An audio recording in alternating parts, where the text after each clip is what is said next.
अस्सलाम वालेकुम स्टूडेंट्स। आज हम स्टार्ट करने जा रहे हैं एक नया कोर्स नंबर थ्योरी, और इसमें हम क्या पढ़ने जा रहे हैं, वेल ऑर्डरिंग प्रिंसिपल। याद रहे कि नंबर थ्योरी एक इंतहाई अहम कोर्स है बीएस मैथमेटिक्स में या एडीएस में, तो इसको आपको ध्यान से समझना पड़ेगा। और आइए इसका आगाज़ करते हैं बाकायदा। और इसका पहला टॉपिक हम करने जा रहे हैं well ordering principle. Well ordering principle होता है असूल, ठीक है जी। तो वेल ऑर्डरिंग का असूल क्या है जी, वो हमने आज डिस्कस करना है आपके साथ। तो आइए स्टार्ट करते हैं जी। If A is a non empty set, पहली चीज़ ये है कि ए कोई एक नॉन एम्प्टी सबसेट है, सब सेट है, यानी कि ये खाली सेट नहीं है, या इसमें कोई ना कोई इंटीजर्स डिजिट्स ज़रूर होने चाहिए ऑफ नॉन नेगेटिव इंटीजर्स। और उसके अंदर क्या चीज़ें मौजूद है, नॉन नेगेटिव इंटीजर्स, यानी कि पॉजिटिव इंटीजर प्लस ज़ीरो, ठीक है जी। नेगेटिव इंटीजर्स के अलावा तमाम इंटीजर्स उसके अंदर मौजूद हैं। नॉन नेगेटिव आएगा यहाँ पे, नॉन नेगेटिव इंटीजर्स, ठीक है जी। तो इसके अंदर तमाम वो वाले इंटीजर्स हैं जो नेगेटिव नहीं हैं। Then A contain a least number, और अगर ऐसा हो तो ए जो है वो लीस्ट नंबर अपने अंदर रखता होगा, स्मॉलेस्ट नंबर अपने अंदर रखता होगा। तो आइए इसको थोड़ा सा मैं आपको बयान करता हूँ। सबसे पहले नॉन नेगेटिव इंटीजर्स की बात करते हैं। इंटीजर्स अगर देखा जाए सेट ऑफ इंटीजर्स के अंदर, तो इसमें -3, -2, -1, 0, 1, 2, 3, 4, ये सारे इंटीजर्स इसके अंदर मौजूद हैं, ठीक है जी। अब ये हमारे पास क्या है, ये पॉजिटिव इंटीजर्स हैं, ये हमारे पास नेगेटिव इंटीजर्स हैं। और अगर देखा जाए तो इसमें अगर मैं ज़ीरो को भी शामिल कर दूं तो ये नॉन नेगेटिव इंटीजर्स हो जाएंगे, नॉन नेगेटिव इंटीजर्स, ठीक है जी। या फिर इसको मैं होल नंबर्स भी कह सकता हूँ। और अगर मैं ज़ीरो को शामिल करके यहाँ पे ले आऊँ तो ये नॉन पॉजिटिव इंटीजर्स हो जाएंगे, ऐसे इंटीजर्स जो कि पॉजिटिव नहीं है, ठीक है जी। अब पहली कंडीशन उसने क्या बोला है कि ए ऐसा सेट होना चाहिए जो कि एम्प्टी नहीं होना चाहिए। दूसरी शर्त उसने बोली है कि उसके अंदर नॉन नेगेटिव इंटीजर्स होने चाहिए, यानी कि सारे ये वाले इंटीजर्स होने चाहिए।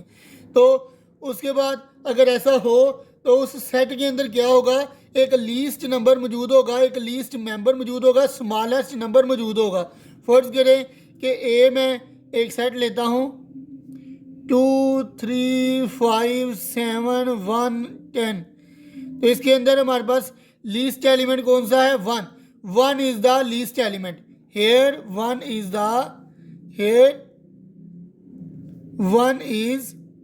द लीस्ट एलिमेंट, ठीक है जी। 1 हमारे पास क्या होगा, लीस्ट एलिमेंट होगा, ठीक है जी। तो उम्मीद करता हूँ कि ऊपर वाली जो डेफिनेशन है ये आपको अच्छे से समझ आ गई होगी। अब नीचे वाली डेफिनेशन, यानी कि ये भी वही है लेकिन दूसरे अल्फाज में इसको थोड़ा सा बयान किया गया है। In other words, A contains an integer n such that n is less than और इक्वल टू एक्स, ठीक है जी। For all x belong to A, जितने भी एक्स ए के अंदर इंटीजर मौजूद हैं उनको हमने एक्स कह दिया है। और जो एन है उन तमाम इंटीजर्स में से सबसे छोटा इंटीजर जो है ना वो होना चाहिए, यहाँ एक्स के किसी एक नंबर के इक्वल होना चाहिए। इसका मतलब अब क्या है, फर्ज किया कि एक और सेट ले लेते हैं। फर्ज किया कि हम ले लेते हैं कि ए के अंदर एलिमेंट्स मौजूद हैं 1, 0, 7, 2, 9, 11, ठीक है जी। ये फर्ज किया कि ए के अंदर इंटीजर्स मौजूद हैं। अब ये तमाम इंटीजर्स क्या हैं, ये एक्स हैं। इन तमाम नंबर्स को हमने क्या कह दिया है कि ये हमारे पास एक्स हैं, ठीक है जी। अब अगर देखा जाए तो एन में ले लेता हूँ, इसमें सबसे जो छोटा नंबर है, फर्ज किया अगर मैं पहले सबसे छोटा नंबर ज़ीरो जो है वो एन लेता हूँ। If n is equal to 0, और एक्स जो है वो हमारे पास क्या है, 1 भी है, 0 भी है, 7 भी है, 2 भी है, 9 भी है, 11 भी है, यानी कि ए के अंदर जितने भी इंटीजर्स हैं हम तमाम को एक्स कहते हैं। अब हमने ये कंडीशन सेटिस्फाई करवानी है, तो आपको इंशाल्लाह समझ आ जाएगी कि ये वाकई किस इंटीजर पे लगती है। ये उस इंटीजर पे लगेगी जो सबसे छोटा इंटीजर होगा, याद रखिएगा। अगर देखा जाए तो 0 इज़ लेस देन और इक्वल टू 1, यानी कि एक्स के अंदर से मैंने 1 लिया, तो ये बात ठीक है, ठीक हो गया। अब क्योंकि इससे अगर इक्वल नहीं है तो कम से कम लेस तो है ना 0, ठीक है जी। अब अगर मैं एन तो 0 ही रखा हुआ है, और अगर 0 इज़ लेस देन और इक्वल टू, लेस नहीं लेकिन इक्वल है, ये भी बात ठीक है। अब 0 हमने लिया हुआ है एन को, तो अगर इसमें 7 को मैं लूँ तो ये भी बात ठीक है कि 7 से 0 लेस है, इक्वल नहीं है लेकिन 7 से लेस ज़रूर है। अगर मैं 0 को 2 के साथ कंपेयर करूं तो 0 2 से भी लेस है, ये भी बात ठीक है। और इसके अलावा अगर मैं 0 को 9 के साथ कंपेयर करूं तो ये भी बात ठीक है कि 0 9 से लेस है। इसके अलावा अगर मैं 0 को 11 के साथ कंपेयर करूं तो बात ये भी ठीक है जी।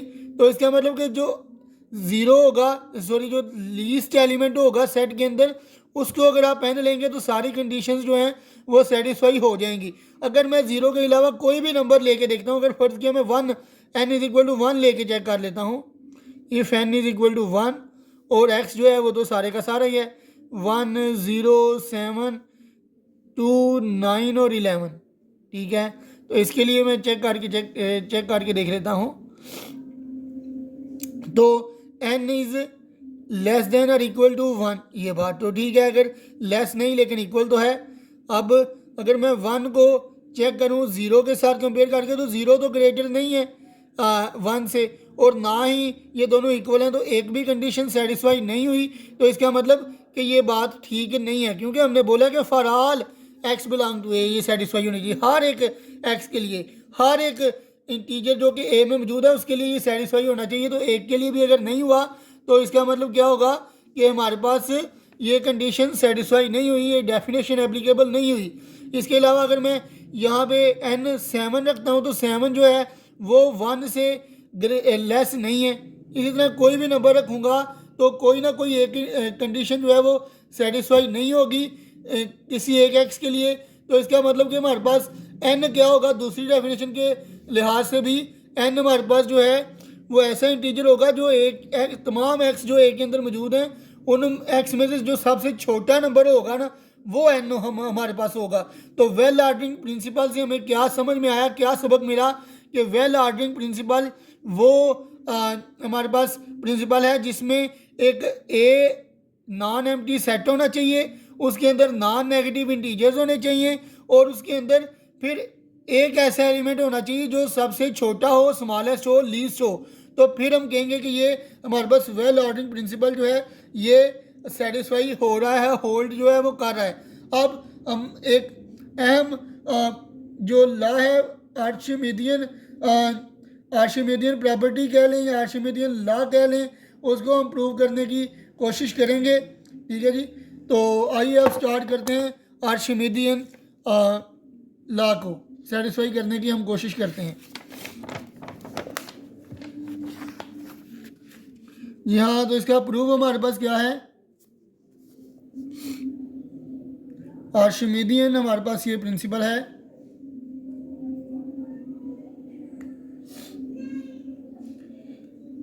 इसकी स्टेटमेंट हमारे पास क्या है वो मैं आपको बताता हूँ। आर्शिमिडियन प्रॉपर्टी भी इसको हम कह सकते हैं।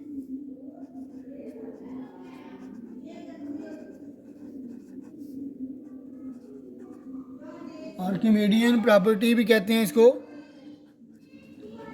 इसकी स्टेटमेंट को पहले मैं लिखता हूँ, फिर इसको डिस्कस करते हैं हम। For any two positive integers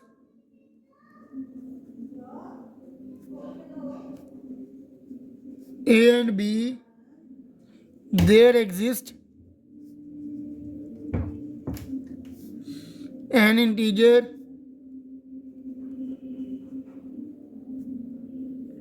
n such that n a is greater than और इक्वल टू बी। ठीक है जी, दोबारा इसको पढ़ते हैं। For any two positive integers, दो हमारे पास पॉजिटिव इंटीजर्स हैं ए और बी, और उसके लिए हमारे पास क्या आ जाएगा, एन इंटीजर, एक इंटीजर एग्जिस्ट करेगा एन, जिसकी बिना पर हम कह सकते हैं कि एन को अगर मैं ए के साथ मल्टीप्लाई करवाऊँ तो यानी कि ए एन टाइम जब मल्टीपल होगा, ए को जब हम एन टाइम्स मल्टीप्लाई करवाएंगे तो वो यहाँ इक्वल होगा बी के, या फिर बी से ग्रेटर हो जाएगा। ठीक है, तो इसका मतलब क्या है जी हमारे पास कि जो ए है जब एन टाइम मल्टीप्लाई होगा तो बी से यहाँ ग्रेटर होगा, यहाँ इक्वल आएगा। तो हम इसको कैसे प्रूव करेंगे, इसको हम बाय कंट्राडिक्शन या बाय कंट्रेरी लेके प्रूव करेंगे। ठीक है जी, इसके लिए मैं क्या करता हूँ, सपोज ऑन कंट्रेरी हमने लेना है, यानी कि उसके उल्ट लेना है। ठीक है, और उल्ट लेके बात अपनी साबित करने की कोशिश करेंगे। अगर हम हमारी जो सपोजिशन है वो अगर सही साबित हो गई तो ये प्रूव गलत होगा, लेकिन हमारी सपोजिशन जो है वो गलत अगर साबित हो जाती है तो इसका मतलब ये प्रूव जो है ये ठीक है, और फिर हम कह देंगे कि ये जो स्टेटमेंट है ये होल्ड कर जाती है। चलें अब स्टार्ट करते हैं। हम इसको कैसे लेंगे पहले मैं आपको दिखाता हूँ। हम सपोज कर लेते हैं हमारे पास क्या है कि एन टाइम्स ए जो है वो ग्रेटर या इक्वल है, तो मैं कह देता हूँ कि एन टाइम्स ए है ना जो, वो अगर मैं सपोज ऑन कंट्रेरी कर रहा हूँ, इसके उलट कर रहा हूँ, तो इसको मैं लेस कह लूँगा बी से। ठीक है जी, अगर मैं लेस कहता हूँ तो ये हमारे पास ए है, ये हमारे पास कहीं बी है, और हमने साबित ये करना है कि हमने सपोज ये लिया है, सपोज ये किया है कि एन टाइम्स ए है जो लेस है बी से। तो फर्ज किया मैंने इसको, ये पहली दफ़ा मल्टीप्लाई करवाया, सेकंड टाइम करवाया, थर्ड टाइम करवाया, फोर्थ टाइम करवाया, 5 टाइम करवाया, और कहीं ना कहीं जाके फ़र्ज़ किया मैंने ये एन टाइम इसको करवा लिया। ठीक है जी, तो यहाँ पे मैंने फ़र्ज़ कर लिया कि ये मैंने यहाँ पे इसको क्या करवाया है, एन टाइम्स ए जो है वो मल्टीप्लाई करवा लिया हुआ है। ठीक है जी, तो ये आएगा क्या, अब ये जहन में रखें कि ये मेरे पास एन टाइम्स ए आ गया है। ठीक है जी, जो कि लेस है बी से। अपनी जो सपोजिशन है उसके मुताबिक मैंने इसको इसकी नंबर लाइन ड्रा की है कि मैंने इसको एन टाइम्स कहीं मल्टीप्लाई करवाया है, तो वो क्या आ गया है, एन टाइम्स ए जो कि लेस है बी से। ठीक है जी, अब मैं कंसीडर कर लेता हूँ, consider a set S is equal to n times a such that n belongs to natural numbers, यानी कि n जो है वो किससे बिलोंग करना चाहिए, नेचुरल नंबर से बिलोंग करना चाहिए। ठीक है जी, अब ये हमने कहा कि ये n टाइम्स a है। अब इससे आगे फ़र्ज़ किया कि यहाँ पे मैं कहीं कहता हूँ कि ये x है। ठीक है, यहाँ पे मैं कह लेता हूँ कि ये जो इंटीजर है मेरे पास वो क्या आ रहा है, x आ रहा है। फर्ज ये x आ रहा है मेरे पास। अगर मैं x में से एक और चीज़ मैं पहले लिख लूँ कि b जो है ये इस सेट का तकरीबन लास्ट पे कहीं आ रहा है, तो हम कह सकते हैं कि ये अपर बाउंड है। ठीक है जी, क्योंकि ये तमाम इन इंटीजर से बड़ा है, तो ये अपर बाउंड इसको मैं कह सकता हूँ। Clearly b is the upper bound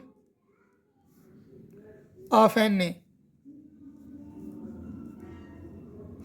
मैं दोबारा बयान करने लगा हूँ कि हमें स्टेटमेंट में उसने कहा कि ए और बी दो इंटीजर्स हैं, और उनके लिए एक इंटीजर एन ऐसा एग्जिस्ट करता है कि एन को जब ए को जब एन टाइम्स मल्टीप्लाई करवाएंगे तो वो ग्रेटर या इक्वल हो जाएगा बी से। हमने सपोज ऑन कंट्रेरी ले लिया कि एन ए जो है वो लेस है बी से, इसमें ग्रेटर और इक्वल था, और इससे उल्ट करेंगे तो सिर्फ लेस रह जाएगा, यानी कि एन ए लेस है बी से।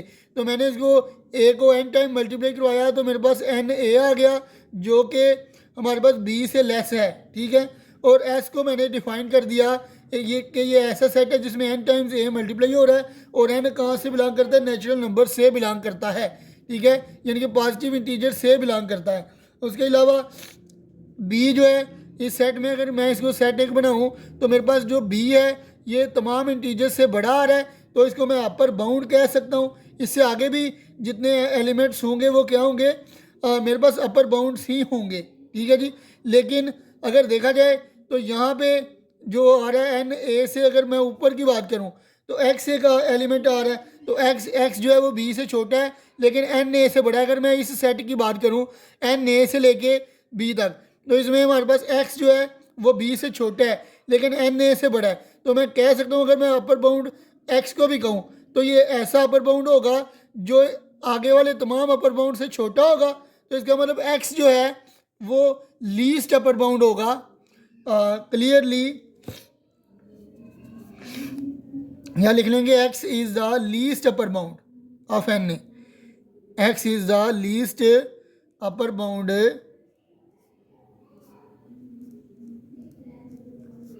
ऑफ एन ए, ठीक है जी। तो ये लीस्ट अपर बाउंड आ गया मेरे पास।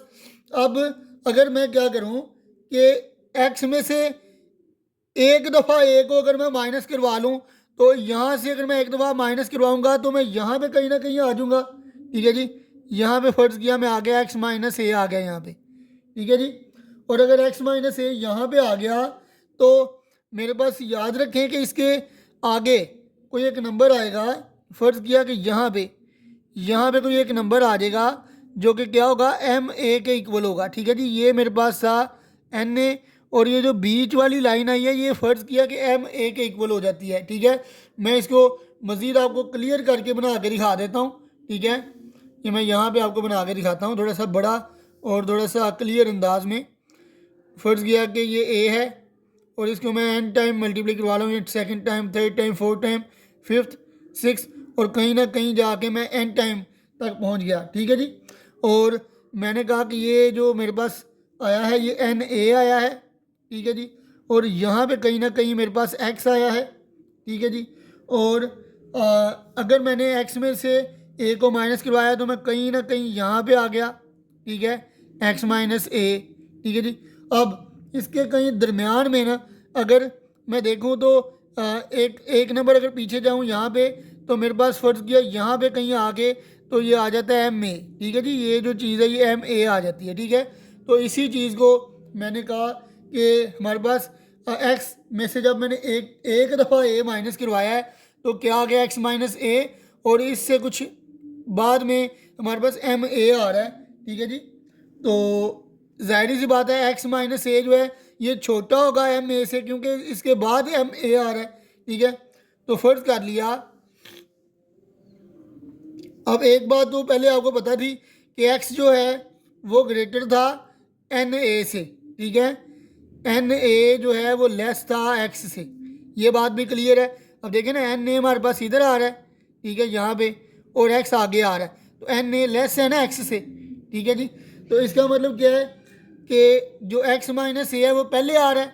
अब आगे जाके एक्स माइनस ए पहले आ रहा है तो हम लिख सकते हैं कि एक्स माइनस ए जो है वो छोटा होगा किससे, आगे जाके एम ए आ रहा है तो x minus a m a से छोटा होगा, ठीक है जी। X minus a is less than m a. अब ये ए माइनस हो रहा है, इधर जाके प्लस हो जाएगा, ठीक है जी। अब इसमें से मैं ए अगर कॉमन ले लूँ तो क्या आ जाएगा, a into m plus one times ये आ जाएगा, ठीक है जी। A x is less than a into m plus one. अब अगर आप देखें तो स्टेटमेंट क्या थी कि जब ए को मैं एन टाइम्स मल्टीप्लाई करवाता हूँ तो इसका जो मल्टीपल है वो ग्रेटर होना चाहिए बी से, ठीक है, या इक्वल होना चाहिए बी से। लेकिन हमारे पास तो ए टाइम्स जो भी कंडीशन है वो a times m plus one multiply में करवा रहा हूँ तो वो तो छोटा हो रहा है, ठीक है जी। ये बड़ा आना चाहिए था असल में, ठीक है। तो ये हमारे सपोजिशन की क्या है, कंट्राडिक्शन आ गई है। अगर ये कंट्राडिक्शन आ गई है तो हम क्या लिखेंगे, देखें ना कि ये इसके साथ इसका मल्टीपल है ना, तो इसका मल्टीपल है तो इसको एक्स से ग्रेटर होना चाहिए था, ठीक है जी, लेकिन ऐसा नहीं हुआ, ठीक है जी। तो इसका मतलब क्या है कि हमारे पास 9 here is a contradiction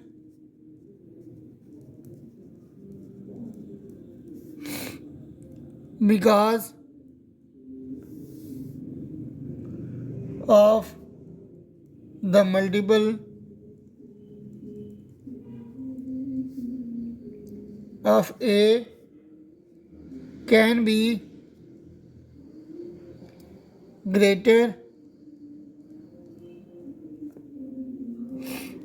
greater than x.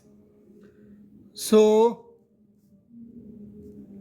we can say that our supposition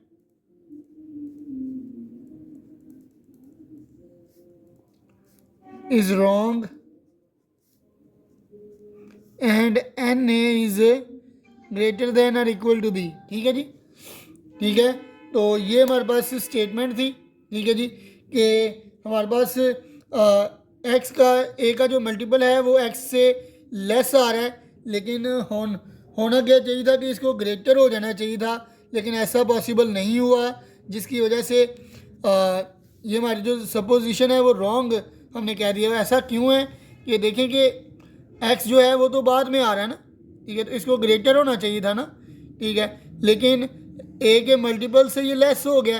अगर हम देखें तो एम ए हमारे पास पहले आ रहा है, एक्स बाद में आ रहा है, तो इसको तो ग्रेटर होना चाहिए था, लेकिन ये लेस आ गया ना, जिसकी वजह से हमारी जो सपोजिशन है ये रॉन्ग हो गई है, ठीक है। इसलिए मैंने लिखा है कि हमारी ये सपोजिशन की एक कंट्राडिक्शन आ गई है, ठीक है। तो इसलिए हम कह सकते हैं कि एन ए जो है वो ग्रेटर देन और इक्वल टू बी है। तो ये हमारे पास जो आर्किमिडियन प्रॉपर्टी है ये प्रूव हो गई है। फिलहाल आज के लिए इतना ही, मुझे दीजिए इजाज़त, अल्लाह हाफिज़।